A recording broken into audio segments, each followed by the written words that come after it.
Okay. Welcome to session 3 of Soul Care with Stevie Boy.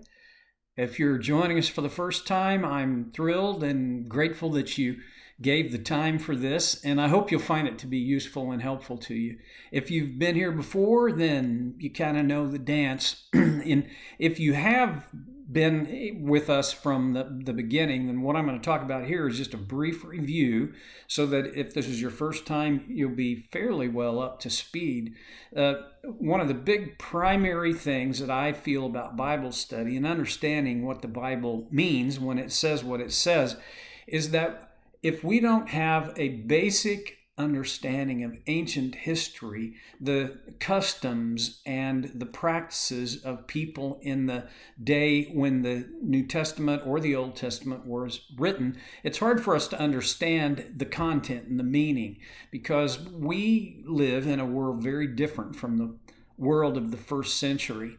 We're getting ready to study the book of Philippians, and because of that, we need to take a look at what was the world like when Paul wrote this wonderful letter to the Christians in the city of Philippi. Most scholars agree is around AD 61, and when you think about life in AD 61, the thing that comes to my mind always is basic travel. Well, you traveled by foot mainly. If you could afford an animal, you would ride an animal. If you could afford a cart, you would ride a cart or a chariot. But generally, people traveled by foot. Now, the Apostle Paul and his traveling companions also traveled by boat. But generally speaking, people didn't live very extravagant lives, and they certainly didn't travel very far from their home. So, one huge difference between our time and the time when the Apostle Paul wrote the book of Philippians is that our world is huge and flat in so many ways. We can get from the east coast of the United States to the west coast of Europe in 5-6 hours. It wasn't possible until even recent times when you think of the whole picture of all of history. And in Paul's day, traveling was expensive and time-consuming. Because you walked most places, consider that a 4-mile-an-hour walk is just less than a trot. How many hours do you think you could keep up a 4-mile-an-hour walk? I maybe could do a couple hours of that, but after that, I would slow down considerably. And so the miles that could be covered in a day, far fewer than what we're accustomed to. I read once that our lives and our travel is almost kind of our objective, I think, would be the speed of sound, right? Well, in Jesus' day, it was the speed of camel. And there are many things about that have implications, direct and profound implications to the writings of the New Testament and even the Old Testament. So life was different. It was simpler on many levels, but it really came down to not just simple, but survival.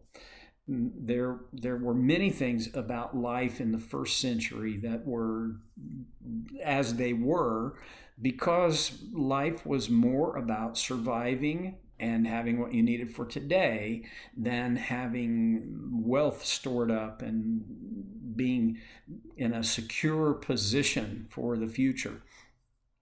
Now, I mentioned this last week. It's worth reminding you of that there was no middle class in Paul and Jesus' day. There were the wealthy and there were the poor. And then a third category of the very poor, who were even more poor than normal. Unless you were in the aristocracy, you were not wealthy. Those were the people who had a lot of options. Anyway, they had a lot more options than the general population. But the early church was populated by slaves and by the poor, by far more than the aristocracy. So thinking in terms of what was life like in Jesus' day, what was life like for the Philippians when Paul wrote this letter to them, was vastly different than what our experience with our life today is. Even a third world country is far advanced from the times of Paul and Jesus and the apostles as the church began to explode into the world, from Jerusalem to Judea to Samaria to the uttermost parts of the earth. So let's take a look at what now we're ready to get into, the book of Philippians. Almost. But in order to get there, we need to look into another book of the New Testament, the book of Acts. And to give me a minute, I'm going to find it here on my phone because, and by the way, if you have a smartphone or even a reasonably smartphone, make sure that you have downloaded the YouVersion of the Bible. It's absolutely free. Our friends at Life Church here in Edmond, Oklahoma, and across the country now have provided this free of charge for anyone and everyone who wants it. It's a fabulous tool, and I think I would love for everybody to know it. Well, we want to look at Acts chapter 16, because this is where the Apostle Paul comes to Philippi for the first time. So it begins in verse 11. I'm just going to read the entire narrative of it, and then we'll do some thinking out loud about it. So bear with me. From Troas, we put out to sea and sailed straight for Samothrace. And the next day, we went on to Neapolis. From there, we traveled to Philippi, a Roman colony and the leading city of that district of Macedonia, and stayed there several days. I lied. I'm not going to read it all the way through. Here's the first thing, that Philippi was a Roman colony and the leading city of that area. One of the interesting things about the city of Philippi is that it had about 400 years earlier had been established from the time that Paul was there, probably in around 48 AD. It had been a city of some consequence until Philip of Macedon, who was the father of Alexander the Great, he conquered it and he took it for his own, and then he named it after himself, Philippi. Well, Philippi then became a Roman colony, which means it became an extension of Rome, if you will, a little Rome. And this was probably in terms of how it was organized. It certainly was in terms of the political organization, the rights of the citizens, and even how the city itself was set up. It was a leading city and a Roman colony. Well, okay. We stayed there several days, picking it up in verse 13. On the Sabbath, we went outside the city gate to the river where we expected to find a place of prayer. We sat down and began to speak to the women who had gathered there. One of those listening was a woman from the city of Thyatira named Lydia, a dealer in purple cloth. She was a worshiper of God. The Lord opened her heart to respond to Paul's message. When she and the members of her household were baptized, she invited us to her home. If you consider me a believer in the Lord, she said, come and stay at my house. And she persuaded us. A couple of quick things about that. There's probably primarily one reason why believers these were Jewish believers, gathered at the river and not at a synagogue. And that's probably because there were not the required 10 Jewish males in Philippi so that a synagogue could be established. This kind of makes sense when you think that Luke, who actually wrote this account, described the fact that women had gathered there, and Lydia, who apparently was a very influential woman, at the lead in this group. Paul and Silas and Luke went to the river thinking there would certainly be a place where believers had gathered, and sure enough, they had. So they went to Lydia's home and stayed with her.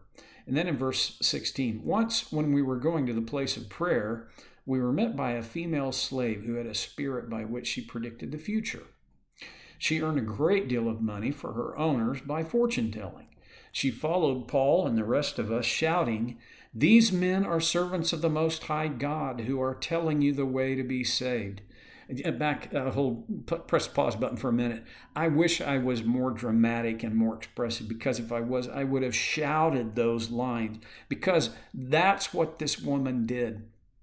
And it would have gained tremendous attention from the crowd, but not the kind of attention that the Apostle Paul had hoped for.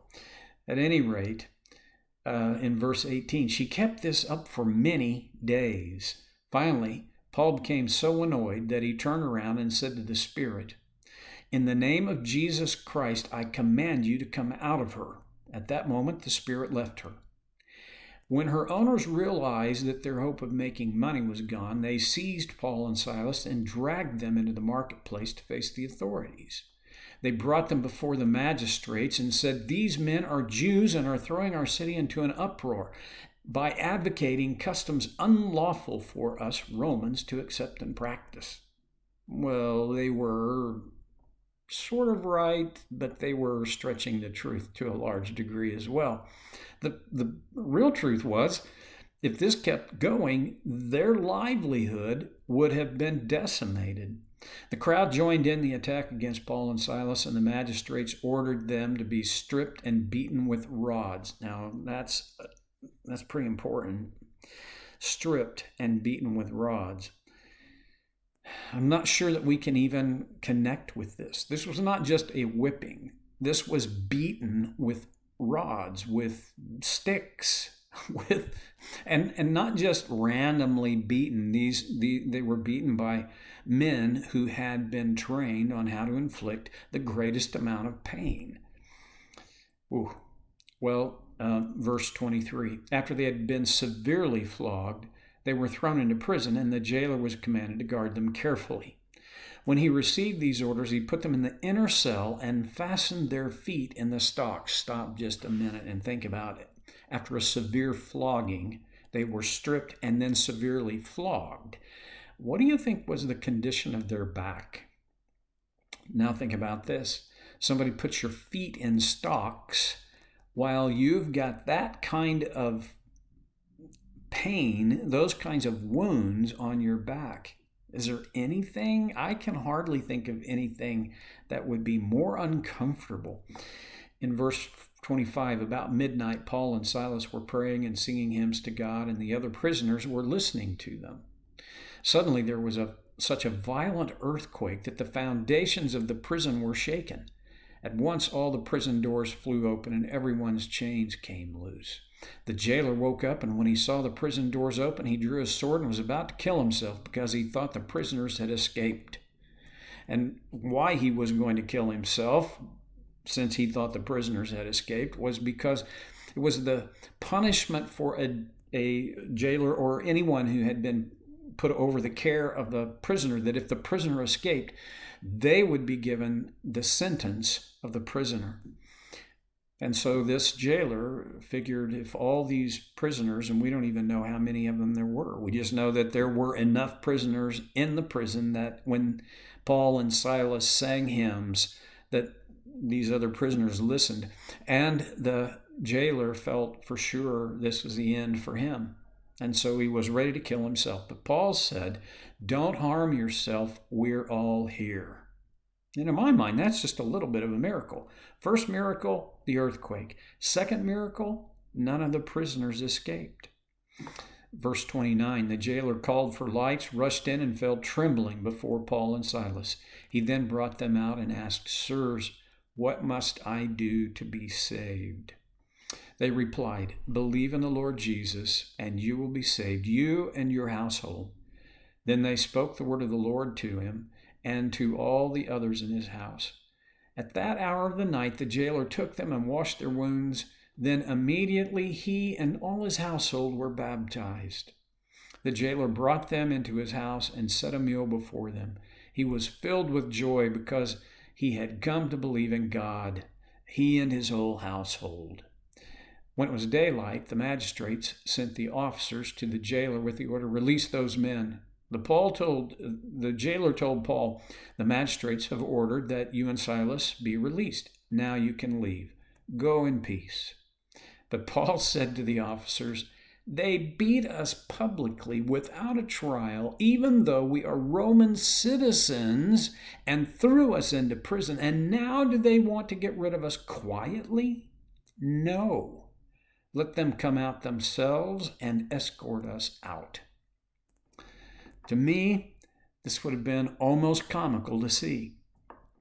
Verse 38, the officers reported this to the magistrates, and when they heard that Paul and Silas were Roman citizens, they were alarmed. The reason they were alarmed is because doing this to a Roman citizen without due process was, well, that was breaking the law. It was a punishable offense. Verse 39, they came to appease them and escorted them from the prison, requesting them to leave the city. After Paul and Silas came out of the prison, they went to Lydia's house, where they met with the brothers and sisters and encouraged them. Then they left. And that, my friends, is how the church at Philippi began. It's kind of an odd beginning. I'm not sure anybody in the seminary and Bible college world teaching courses on church planting would use that as the model. I'll put it this way. If I was a church planter, I wouldn't want that to be the model. I'm kind of a wuss. I really am not totally interested in being flogged, beaten with rods severely. But that's how the church started. And in the next installment, we're going to begin looking at the book that Paul wrote to these Christians in the city of Philippi.